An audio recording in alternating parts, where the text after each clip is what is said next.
Hello, I want to talk to you a little bit about life in British North America and a little bit about life in Spanish North America. Since about a third of our country used to be under the control of Spain, I think it's worth noting what kind of, and maybe drawing a little bit of comparing and contrasting here. By 1700, the British control big chunks of North America in the east, and Mexico and what's now the southwestern part of the United States, including California and Texas, were controlled by Spain. And the Russians had a little bit of a tail up there off of Alaska, had some claims down as far as Oregon. The French had a little bit of territory in what's now Canada, plus some trade networks all over the place. But they didn't really own a lot of trade. The Dutch and the Portuguese, as far as North America was concerned, they'd been completely pushed out. But the two dominant forces are definitely Spain and England. All right, so life in the Spanish colonies. It was all about land. Okay, the Spanish believed very strongly in something called latifundia. Latifundia is a Latin word. It doesn't translate well into English.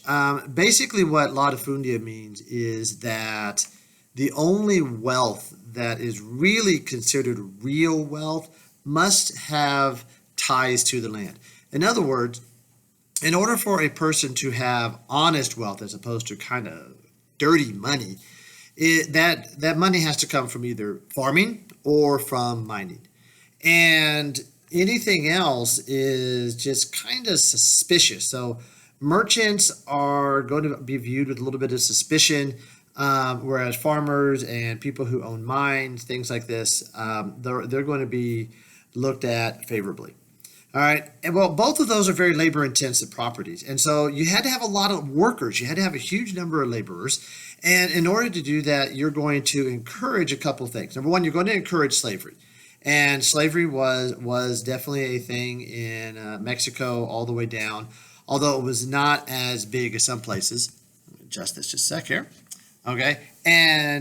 But especially the Spanish Caribbean and in Spanish South America, slavery is really larger, and in fact, in some ways, especially the Caribbean, is considerably larger than the United States.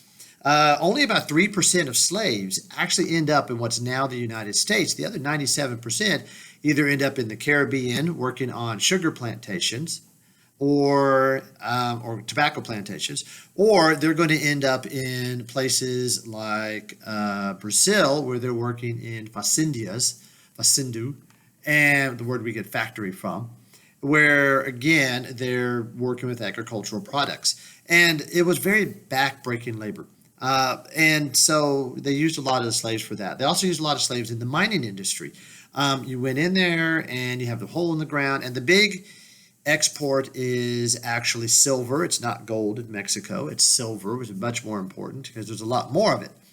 Another thing that was important to export in Spanish America was red dye. It comes from dead caterpillars. It's actually caterpillar blood. It's cochina, I think is what it's called. And it was a big one. Some years it was even pretty close to the exports in Spanish silver. And that Spanish silver is going to be really important. It's going to become almost a global currency, the Mexican peso, which is actually the Spanish real, or the pieces of 8.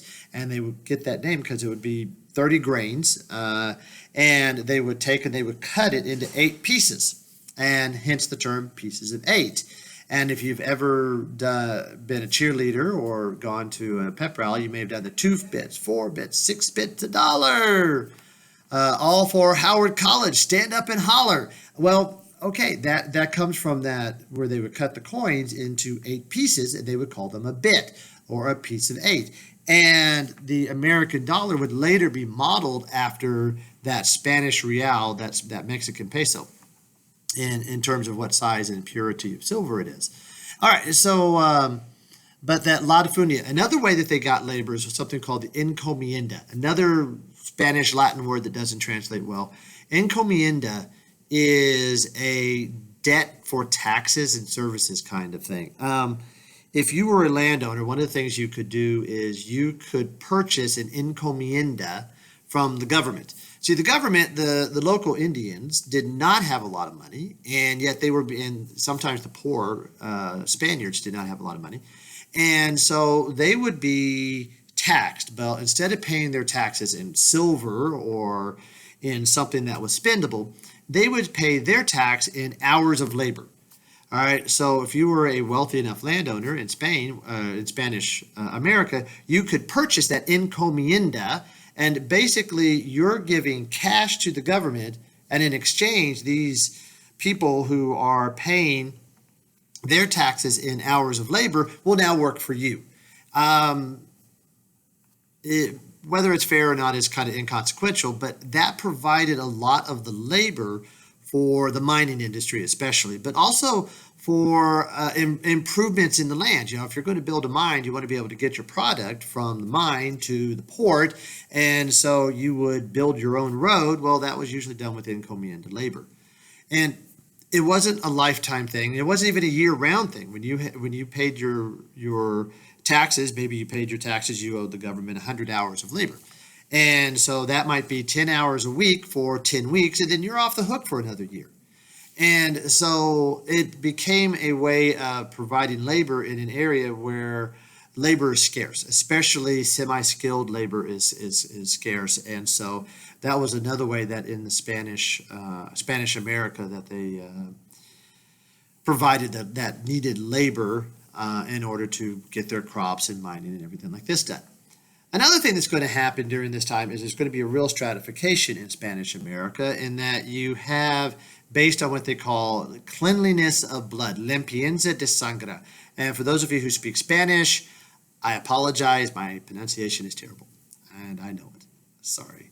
But anyway, so the limpieza de sangre, the purity of blood. And if you were a peninsulare, that is someone of pure European blood who was born on the Spanish peninsula, right, then you were seen as higher in society.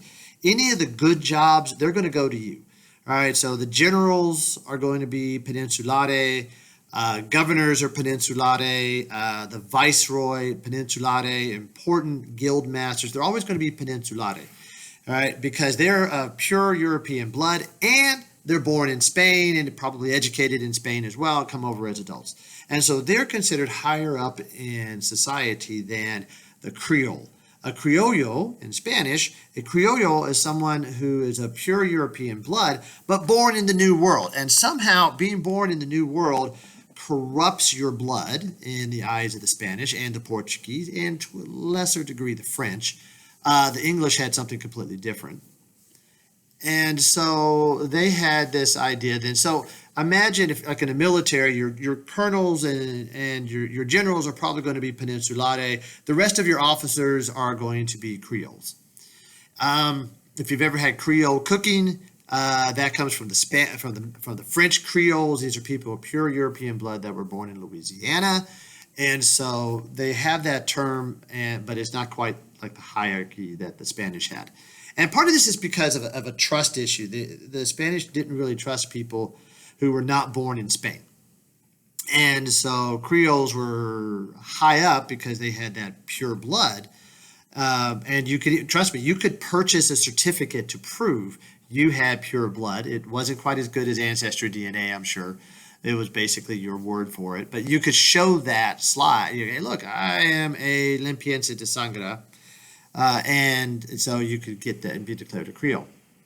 Some of your less important alcaldes and city council, these were oftentimes Creoles, and many of your wealthier Creoles, they sent their children back to Spain to be educated so that they can have that Spanish experience.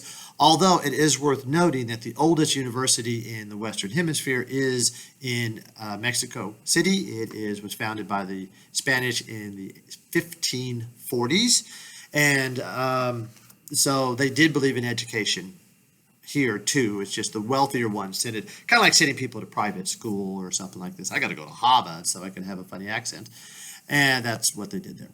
All right, below that you had your mestizos. Your mestizo was a person of European and Indian blood.